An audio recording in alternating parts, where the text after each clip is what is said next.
everyone, and welcome to Chemistry with Capadia. Today I will be talking about stoichiometry. Hopefully this is familiar to you already, and this will serve as just a review. If not, then there are plenty of practice problems that you can complete to give yourself some practice and make sure that we know what we're doing, because stoichiometry is the crux of chemistry. Okay, so let's get started. We'll start with the basics. You need a balanced equation. So your equation tells you what's going on in your reaction, and having a balanced equation with coefficients gives us information about how many of each particle we need in order to make the reaction occur. Our coefficients represent moles, so here we have 2 moles of H2, 1 mole of O2, and 1 mole of H2O. Because 1 mole is equal to 6.02 times 10 to the 23rd particles, and it's a constant value, the moles are also synonymous with molecules, so we can also consider these to be the number of molecules or particles required. What we can't do is assume that it is the number of grams required. So this is not 2 grams of H2 plus 1 gram of O2 gives you 2 grams of H2O. Everything is a different molar mass, so we have to multiply the moles by the molar mass to get the gram values. This is also important because when we do this, we should get the same gram value on the reactant side as we do on the product side in order to obey the law of conservation of mass. All right, so once we've got our balanced equation, we can then do some stoichiometric conversions. So our stoichiometric calculations are based on being able to convert one type of substance to another type of substance. And we do that using the coefficients of our balanced equation. Since the coefficients are mole values or represent moles, we need to make sure that our substances are in mole values as well. Usually when we start, we'll start with grams or liters, but we won't start with moles because moles is not something that's easily measurable. There's no balance or ruler or anything like that that measures moles, so we usually start with something else. So we convert, most often it's grams, so we convert grams into moles using molar mass, and then we use our mole ratio to get to another substance, and then from there, moles of another substance, we can go to anything else, most often grams. Throughout this video, we'll go through the other units you can use other than grams. It gets a little bit more complex depending upon what you're talking about, but all of that in due time. So if we look here at an example, it says how many grams of water can be produced from 1 gram of glucose during cellular respiration. So here we have our equation. We check to make sure that it is balanced, and it is. Never assume that an equation is balanced. Always check to make sure that it's balanced. If it's got coefficients, it's most likely good. If it has no coefficients, then it probably isn't balanced. So double check that first before you get started on your problem. All right, so here we are given 1 gram of glucose. So the first thing we want to do is convert our grams of glucose into moles, so we will divide by molar mass. Molar mass of glucose is 180.16 grams, and that will be 1 mole of glucose. Now that we're in moles of glucose, we want to convert it into moles of water, since that's what we're looking for. 1 mole of glucose is 6 moles of H2O. And then lastly, because we want grams, we will then multiply by the molar mass of water. All right, and so what we can do is put this into our calculator and it'll give us an answer. This is a good example of a type of multiple choice question you can get because the math on this is actually not terribly difficult. So if we look at this, we have 180 and then we have 18.0. So this is roughly 1/10. So then I have 1 times 1 times 6 times 1 on top, and then 10 times 1 times 1 on the bottom. So 6 over 10 is 0.6. So the answer that I get here will be roughly 0.6. And if you do that math, you actually do get 6.00 grams. So that's the basics of stoichiometry. Before we get more complex, there is one thing that we are not going to cover in this, and that is heat in stoichiometry.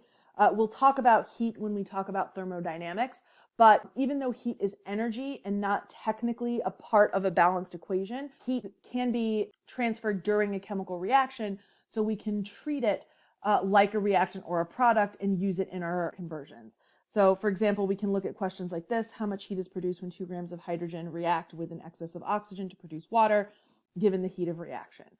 So this is the type of problem that we'll look at later when we talk about thermodynamics. I mention this now because if you are doing practice problems and you come across something like this, this is not like some crazy magic. We just haven't done it yet. Okay, so back to what we are doing and what we do know. So stoichiometric calculations just involve doing a bunch of conversions. but we can add on top of that because when we are reacting, normally we have more than one reactant, and so we'll have reactants in various amounts. So when we're given amounts of all of the reactants, we have to figure out what our limiting reactant is. So what do we have the least amount of? Because we can't make any more than the least amount allows you to. So if I'm making grilled cheese sandwiches and I have, 4 slices of bread, it doesn't matter how much cheese I have. If I have, 50 slices of cheese, I can only make 2 sandwiches because I only have 4 slices of bread. So our limiting reactant is what limits us. It's not just the amount of reactant I have, it's how much product that reactant gives you. So here we have the reaction between hydrogen and oxygen to give you water. And we can see here that we have 10 hydrogen molecules and 7 oxygen molecules. And here from our balanced equation, we have 2H2 and O2 gives us 2H2O. Here from our balanced equation, we can see that for the relationship between hydrogen and water is 1 to 1, 2 to 2 is 1 to 1. So for every 10 hydrogens, I can make 10 waters. But for oxygen, for every 1 oxygen, I make 2 waters. So here with my oxygen, if I have 7, I can make 14 waters. But I don't have enough hydrogen to do that. So I use up all 10 of my hydrogen molecules and I'm left over with 2 oxygen molecules because I didn't have enough hydrogen to make those last 2 water molecules. So hydrogen here will be our limiting reactant and oxygen will be our excess reactant. So even though there's more hydrogen, the hydrogen still produces a lesser amount of water. If we are told that there is a reactant in excess, then that means that the other reactant is automatically our limiting reactant, and we don't have to worry about finding the limiting reactant. Okay, so we're going to figure out what the limiting reactant is and talk about all of that after we talk about a couple other things. This is a limiting reactant problem that you can try on your own when we are done here, but I'm going to go through the rest of this and do kind of one problem that encompasses all of this information. All right, so from our limiting reactant, we find our theoretical yield. So this is given by the limiting reactant. The yield is the maximum amount of product that can be made, but the maximum amount of product is given by what we have the least of. So this is something that we calculate stoichiometrically, and we'll talk about how to do that in just a minute. And then this is different from our actual yield, which is what we get in the experiment. So this is from the experiment only. The AP exam will not have you do experiments, so what they'll do instead is just tell you that this is how much was made from the experiment. Or it'll be similar to some other problems that we've looked at where they tell you, the flask has a mass of 50 grams and the total at the end with the product is, 61 grams, and that even though they're not explicitly giving you the yield, you can figure out the yield by subtraction. All right. So knowing the actual yield and the theoretical yield enables us to find the percent yield. So percent yield is going to be actual over theoretical times 100. And that gives us our percent yield. So our percent yield is essentially how well we've done the experiment. Something to note here, percent yield cannot ever be greater than 100%. Or I guess I should say it should not be greater than 100%. If you do get a yield that's over 100%, it means that somewhere along the way you did a calculation incorrectly or a mass that you measured was incorrect. But because of the law of conservation of mass, we cannot make more than we put in. So our yield should never be greater than 100%. Okay, so let's now look at a problem that demonstrates all of the stuff that we've just talked about. This says if we have 3 grams of titanium metal reacted with 6 grams of chlorine gas to form 7.7 grams of titanium 4 chloride, what is the percent yield of product? All right, so kind of working backwards, if we're looking for percent yield, we need to find the actual yield and the theoretical yield. So the actual yield has to be given in such a way that we can find it easily. Here it just gives it to us. It says that we form 7.7 grams of titanium 4 chloride. So this is going to be our actual yield or experimental yield. What we need to find now is our theoretical yield. So how much should we get? So the theoretical yield is based on the amounts of reactant we're starting with. So we start with 3 grams of titanium and 6 grams of chlorine. So since we're given gram values of both of these, the first thing we have to do is find the limiting reactant so that we can find the theoretical yield. So let's, before we start that, get a balanced equation, because without that, we can't do any stoichiometry. So we have titanium metal, so Ti, and chlorine gas, Cl2. And that's going to give us titanium 4 chloride, so that's going to be TiCl4. And we balance this, and boom. Okay. All right, so we're starting with 3 grams of titanium and 6 grams of chlorine. So we need to figure out how much of the titanium chloride we're going to get by reacting both of those. So there's multiple ways of finding the limiting reactant. You can take the grams of titanium, convert it into grams of chlorine to see how much chlorine you need to react with this. You can take the grams of chlorine, convert it into grams of titanium to figure out how much titanium you need to react with that. You can take both of these, turn them into moles of titanium chloride to see which gives you the fewest number of moles. Or, and this is the way that I do it, is I just find the amount of titanium chloride that we get from both of these.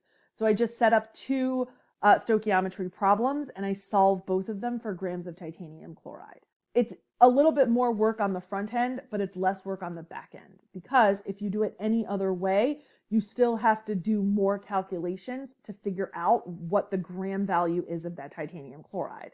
Whereas here, you've already calculated it, so you don't need to do any more calculations when you're done.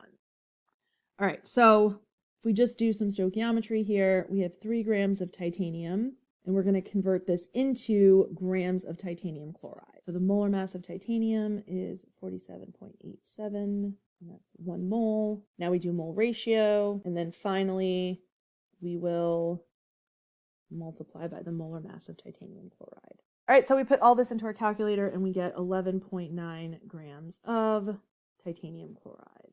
Okay, now we're going to do this same exact process, but this time with the 6 grams of chlorine gas. So 6 grams of chlorine, divide by the molar mass, multiply by the mole ratio, and then multiply by the molar mass of titanium 4 chloride. And when I do all of that math, I get 8.03 grams. So we can see here that the chlorine gives us a smaller amount of titanium chloride, so that is going to be my theoretical yield. One of the important things to note here is that we talk about limiting reactant like it's an amount, but it's not. It's what it is in the name. It's a limiting reactant. So the limiting reactant is not 8.03 grams. The limiting reactant is chlorine gas, because the chlorine gas is what gave us the 8.03 grams, which is my theoretical yield.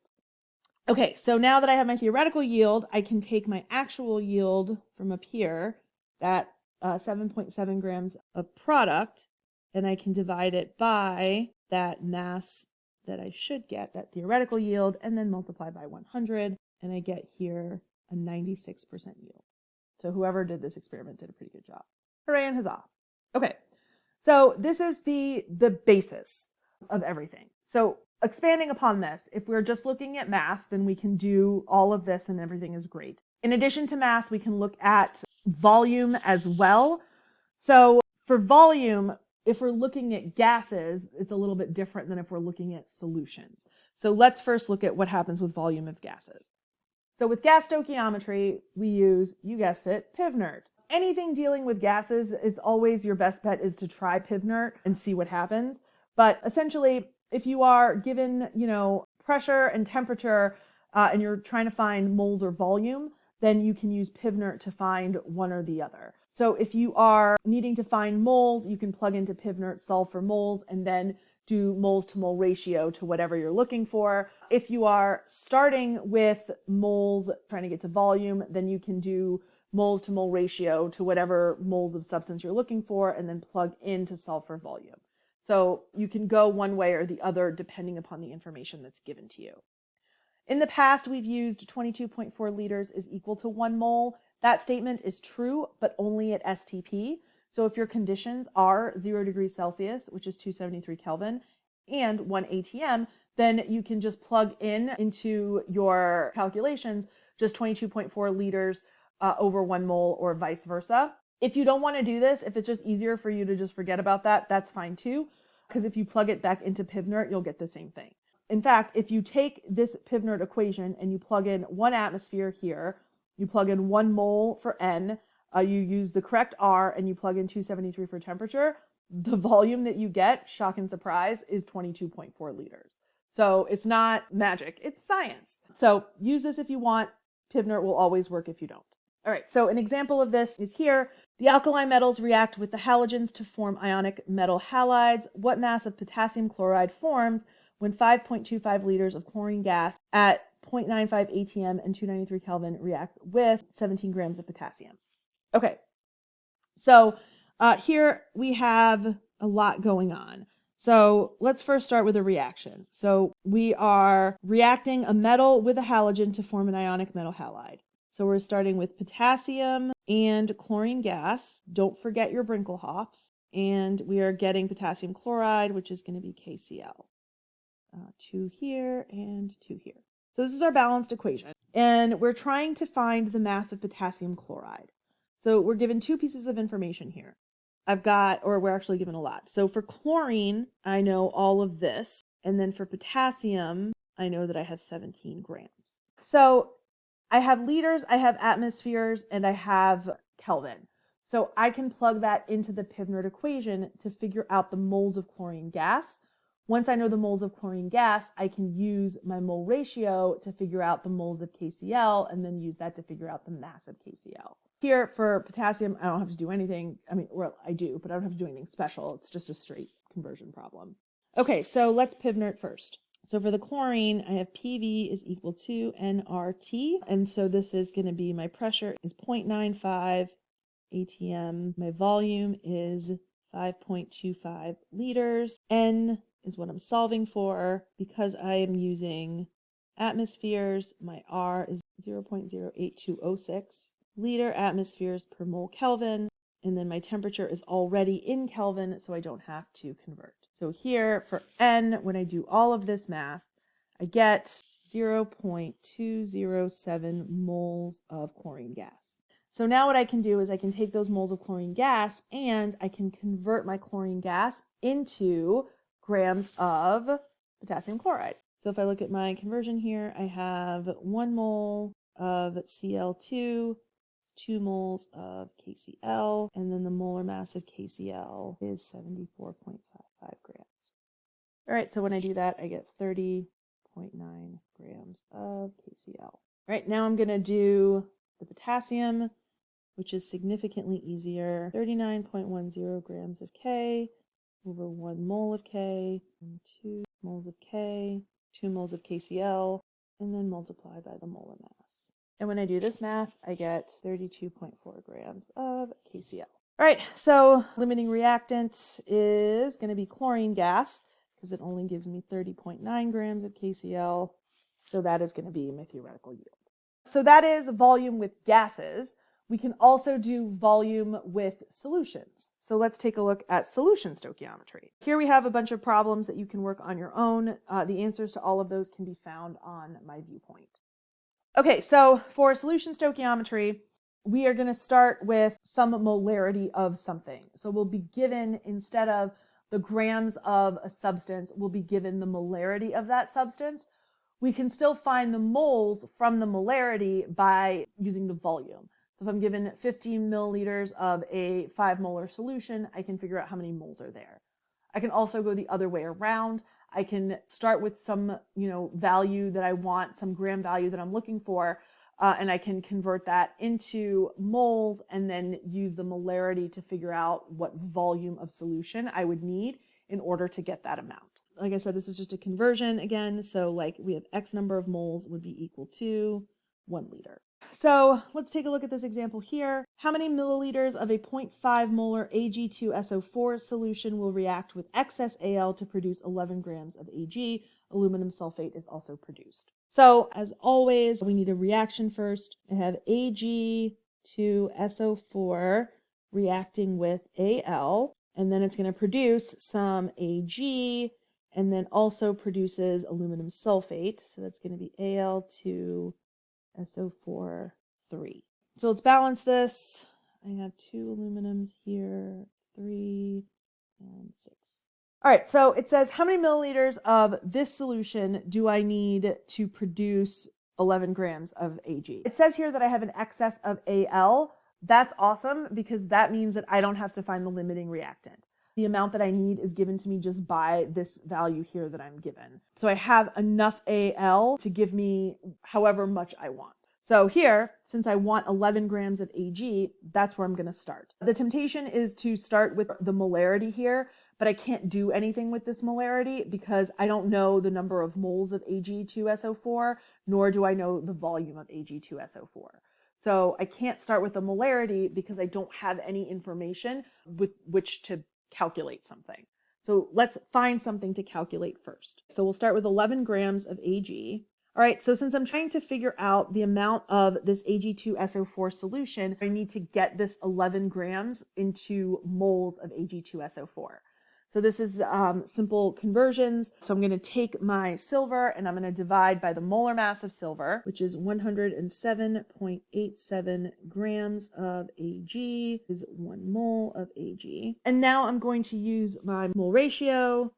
So at this point, we're into moles of Ag2SO4. You can just solve for moles of Ag2SO4 and then plug into your equation. Molarity is equal to moles over volume, solve for V, and then convert it into milliliters.